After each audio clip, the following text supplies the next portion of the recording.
अब हम लोग देखते हैं पीएच क्या होता है।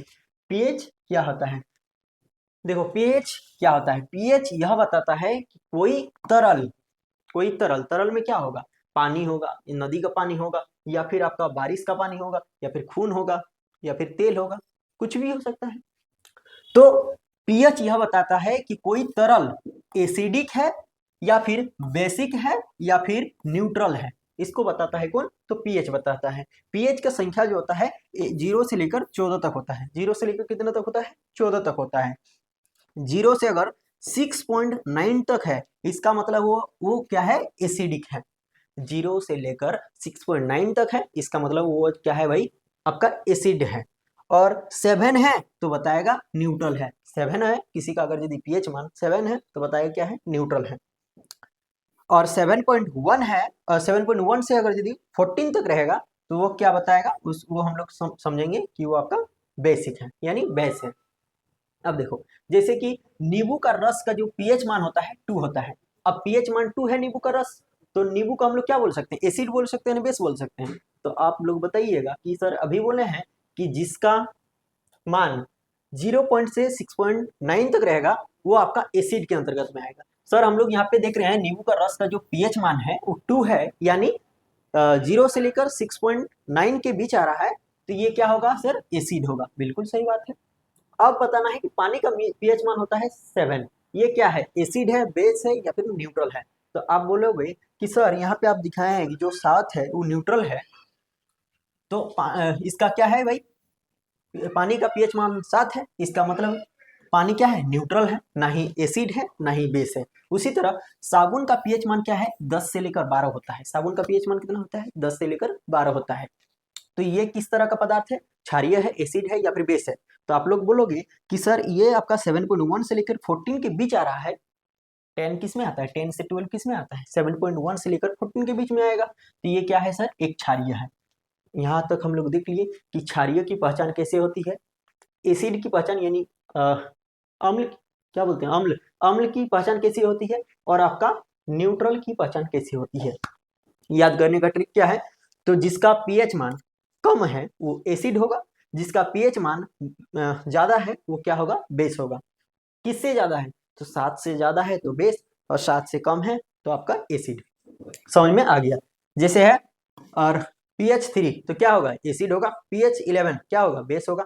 pH 7 क्या होगा, न्यूट्रल होगा। यहाँ तक समझ में आ गया होगा। अब देखो pH को कैसे मापा जाता है, pH को कैसे मापा जाता है, अभी देखेंगे कि यूपीएससी 2023 में पूछा गया, इसमें से भी क्वेश्चन आया था। pH मापा कैसे जाता है, तो pH मापने के आपके 3 तरीके होते हैं। कितने तरीके हैं भाई, 3 तरीके होते हैं। पहला कौन सा है, लिटमस पेपर का उपयोग करके। लिटमस पेपर का उपयोग करके क्या किया जाता है, तो pH मान को मापा जाता है। लिटमस पेपर आपके 2 रंग के होते हैं, पहला होता है लाल लिटमस पेपर और दूसरा होता है आपका नीला लिटमस पेपर। पहचान कैसे करें, तो एसिड में क्या करना है, नीला लिटमस पेपर को डुबा देना है। एसिड में मान के चलो कि नींबू का रस है, तो नींबू का रस में हम लोग नीला लिटमस पेपर को डुबा देंगे। अब जब डुबा देंगे तो वो लाल अगर यदि कर दिया तो हम लोग समझेंगे कि एसिड में डुबाए हैं। समझा, नीला लिटमस पेपर को जब डुबाएंगे, अगर यदि लाल कर दिया तो हम लोग पहचान लेंगे कि वो जो है वो चीज एसिड है। और वही जो लाल लिटमस किया ना, वही चीज को फिर हम बेस में डुबाएंगे, यानी साबुन का घोल में डुबाएंगे, तो क्या कर देना चाहिए, फिर से नीला कर देगा, और नीला कर देगा तो हम लोग पहचान लेंगे तो बेस है, पहचान लेंगे क्या कि बेस है। लेकिन इससे जो है सटीक पीएच नहीं मिल पाता है, बस हम लोग को जानकारी मिलता है कि कौन सा ये बेस है, कौन सा ये न्यूट्रल है, और कौन सा आपका एसिड है, इसकी पहचान होती है। अब इससे भी कोई बढ़िया तकनीक होगा, बिल्कुल है, पीएच मान को ज्ञात करने के लिए। तो पीएच मान को ज्ञात करने के लिए इससे भी बढ़िया तकनीक का नाम है यूनिवर्सल इंडिकेटर पेपर। क्या है भाई, ये भी एक प्रकार का पेपर ही है, लिटमस पेपर है ना, उसी तरह एक पेपर ही है। लेकिन इसमें क्या होता है, यह रंग बदलता है और उसके रंग से 0 से लेकर 14 के बीच का पीएच का पता चल जाता है। ये भी क्या है भाई, एक पेपर ही है, लेकिन यह रंग बदलता है, और ये जो है आपका 0 से लेकर 14 तक पीएच बता देता है। जैसे हरा का पीएच है 7, हरा का पीएच क्या है भाई 7, यानी हम यदि डुबाएंगे तो अगर यदि हरा रंग में कन्वर्ट कर दिया तो हम लोग पता कर लेंगे कि पीएच कितना है, 7 है। अगर यदि लाल का जो पीएच है 1 से लेकर 3 इंडिकेटर है, ठीक है। अगर यदि हम लोग किसी चीज में डुबाते हैं, वो चीज लाल कर दिया, तो हम लोग क्या पता कर लेंगे, उसका पीएच जो है 1 से लेकर 3 है। कितना है, 1 से लेकर 3 है। उसी तरह करके नीला या फिर बैंगनी कर दिया तो हम लोग जानेंगे कि उसका पीएच जो है 10 से लेकर 14 तक है, यानी बेस है। यानी नीला और बैंगनी कर दिया तो बेस है, लाल कर दिया तो एसिड है, और हरा कर दिया तो क्या है भाई, 7 है। 7 यानी न्यूट्रल है। समझ में आ गया। देखो 1 से लेकर 14 तक उसका क्या बता रहा है, पीएच मान को बता दिया। लेकिन यह एक सटीक और आसान तरीका है, लेकिन इससे भी बढ़िया सटीक और पूरा प्योर तरीके से पीएच का मान जो देता है उसका नाम है पीएच मीटर। क्या नाम है भाई, pH meter, digital pH meter, English से बोलते हैं डिजिटल पीएच मीटर। यह क्या है भाई, तो डिजिटल पीएच मीटर एक इलेक्ट्रॉनिक मशीन है। क्या है, इलेक्ट्रॉनिक मशीन है। कैसे काम करता है, तो इसकी रड को यानी इलेक्ट्रोड को, रड क्या होता है, जो रड होता है उसको बोलते हैं इलेक्ट्रोड। तो इलेक्ट्रोड को पानी में डुबा देते हैं। अब जैसे ही पानी में डुबा दिए, ढाई सना पीएच बता देगा कि 7 है, प्योर न्यूट्रल पानी है। 7 से ज्यादा बताएगा तो हम लोग बोल देंगे कि क्षारीय है। ज्यादा बताएगा, 14 बताएगा तो बोलेंगे क्षारीय है, बड़ा खतरनाक वाला। स्क्रीन पर सीधे क्या करता है, तो पीएच दिखा देता है। जैसे वो ओजन दाढ़ी वाला नहीं आता है, मांस तोलने वाला, इसको टांग देते हैं, इस तरह हुक जैसा रहता है, देखे होंगे। इसको जैसे टांग देते हैं किसी चीज को, मान के चलो बैगन लिए हैं, बैगन को टांग दिए हैं, फट से ऊपर में मीटर में बता देता है कि 2 किलो है। उसी तरह जैसे ही हम लोग इलेक्ट्रोड को पानी में डुबोते हैं, और पानी के डुबोते ही सीधा पीएच दिखा देता है एकदम। कौन, तो डिजिटल पीएच मीटर सीधा क्या करता है, तो आपका पीएच दिखा देता है कि पीएच मान कितना है। इसी तरह बेस में अगर डुबाएंगे तो पीएच मान बता देगा, सटीक तरीके से बता देगा पीएच मान। उसमें हम लोग देख रहे थे एसिड बेस वाला में, एसिड बेस कैसे निकालेंगे हम क्षारक का यूज करके, फिर देखें कि पीएच मान थोड़ा बहुत पता लग रहा है। अभी इसमें एक्यूरेट बता दे रहा है, किसमें, तो डिजिटल पीएच मीटर में। जैसे है 6.8 किसी का बता देगा, 7.0 बता देगा तो हम लोग समझ जाएंगे कि आपका उदासीन है। 6.8 बताएगा तो हम लोग बोल देंगे कि अम्लीय है, और 8.5 बता देगा तो बोल देंगे हम लोग क्षारीय है। अच्छा, इसका इस्तेमाल कहाँ होता है भाई, तो इसका इस्तेमाल होता है आपका स्कूल में, कॉलेज में और लैब में। और कहाँ होता है, इंडस्ट्री में होता है। फिर कहाँ होता है भाई, तो वाटर टेस्टिंग सेंटर में होता है। और कहाँ होता है, तो केमिकल लेबोरेटरी में होता है आपका डिजिटल पीएच मीटर का यूज। अब देखते हैं हम लोग का कि किस प्रकार का यूपीएससी क्वेश्चन पूछा था। ये आपका यूपीएससी ईपीएफओ का 2023 का पेपर है। क्वेश्चन था कि निम्नलिखित में से किस एक उद्योग के बहिस्राव नदी के जल के पीएच मान को कम करने के मुख्य कारण माने जाते हैं। क्वेश्चन समझ में नहीं आया, समझाते हैं।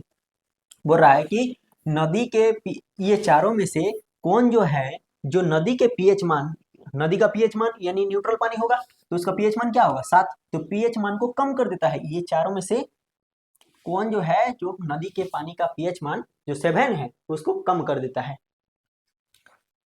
उद्योग के बहिस्राव, उद्योग के बहिस्राव का मतलब होता है जो उद्योग में कचरा निकल रहा है उससे पीएच मान को घटा देता है। तो आइडिया लगाओ, अनुमान लगाओ कि पीएच मान को कौन घटाएगा, और कौन घटाएगा तो पीएच का मान क्या बोलते हैं, अम्लीय कर देगा। पानी को क्या करेगा, अम्लीय करेगा, तब ना घटाएगा।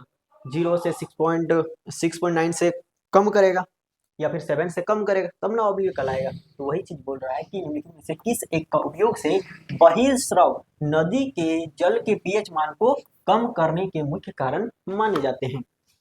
तो ऑप्शन देखो, एल्कोहल डिस्टिलरी उद्योग, दूसरा है प्लास्टिक कप निर्माण उद्योग, तीसरा है साबुन एवं डिटर्जेंट का उपयोग। अभी हम लोग देखे थे कि साबुन का पीएच मान कितना होता है, तो साबुन का पीएच मान होता है सर 10 से लेकर 12 तक। 10 से लेकर कितना तक होता है, 12 तक। इससे अगर यदि कचरा निकलता है साबुन उद्योग या फिर डिटर्जेंट उद्योग से, तो पीएच मान को कम करेगा ना, बढ़ा देगा। तो पीएच मान को सर बढ़ा देगा, क्यों, क्योंकि साबुन का खुदे पीएच मान होता है 10 से लेकर 12 तक, और इसका यदि घोल एकदम बचा बच निकलेगा तो पीएच मान को और तगड़ा कर देगा। तो ये इससे क्या होगा, पीएच मान घटेगा नहीं। तो ऑप्शन नंबर तो ये कट गया खतरनाक वाला। उसके बाद देखो, शीशा हो गया, बैटरी विनिर्माण उद्योग हो गया। बैटरी में किसका प्रयोग होता है, एसिड का। अब यहाँ से भी एसिड निकल रहा है, भचा भच भचा भच भचा भच, और इसका है पीएच मान 7, तो इसको क्या कर देगा, एसिडिक कर देगा। क्या कर देगा, एसिडिक कर देगा। एसिडिक कर देगा यानी पीएच मान को घटा देगा। एसिडिक करेगा तो भाई पीएच मान को घटाएगा तब ना एसिडिक होगा। तो ऑप्शन नंबर क्या हो जाएगा, ऑप्शन नंबर डी। यहीं पे पूछता है कि नदी के पीएच मान को कौन बढ़ा देता है, बढ़ाने का मुख्य कारण कौन है, तो आपका हो जाता है साबुन या फिर डिटर्जेंट। बढ़ाने का काम किया साबुन या डिटर्जेंट, और घटाने का काम कर रहा है आपका शीशा या फिर बैटरी विनिर्माण उद्योग। बैटरी में यूज क्या होता है, एसिड। एसिड निकलेगा कारखाना से भचाभच, तो क्या करेगा, इसका पीएच मान घटा देगा। देखो वही चीज लिखा हुआ है नीचे कि बैटरी लेड एसिड का उपयोग कचरा कैसे होता है। देखो बैटरी जो है, बैटरी उद्योग का कचरा कैसा होता है, तो लीड बैटरी बनाने में इस्तेमाल क्या क्या होता है उसको पहले देखना पड़ेगा। तो बैटरी बनाने में इस्तेमाल होता है आपका सल्फ्यूरिक एसिड और हैवी मेटल्स। हैवी मेटल्स में आ जाएगा आपका लीड और आ जाएगा आपका केडीमम। इसका बहिस्राव पानी में मिल जाए तो पानी बहुत ही क्या हो जाएगा, एसिडिक हो जाएगा। इसलिए पीएच मान कम हो जाता है। पीएच कम, पानी ज्यादा, एसिडिक। समझ में आ गया, वही चीज अभी समझाए थे। अब देखो बाकी ऑप्शन क्या है, एल्कोहल डिस्टिलेरी, इसमें पीएच थोड़ा बदलता है। इसमें पीएच थोड़ा बदलता है पर इतना एसिडिक नहीं बना पाता है। उसके बाद प्लास्टिक कप इंडस्ट्री जो है, इसमें ज्यादातर केमिकल्स न्यूट्रल्स ही होते हैं। केमिकल्स जो होता है न्यूट्रल ही होता है प्लास्टिक वगैरह में। और बाकी जो है आप यही देखें, सॉप डिटर्जेंट इंडस्ट्री में, इसमें NaOH KOH जैसे एल्काइन पदार्थ होते हैं। यह पीएच को बढ़ा देते हैं, ना कि कम करते हैं। आई होप कि तीनों जो कॉन्सेप्ट है वो समझाएं, समझ में आया होगा। तीनों आपका प्रीवियस ईयर 2023 में पूछा गया था, इसीलिए बताएं कि परसों एग्जाम है। चलिए मिलते हैं नेक्स्ट वीडियो में, तब तक के लिए जय हिंद।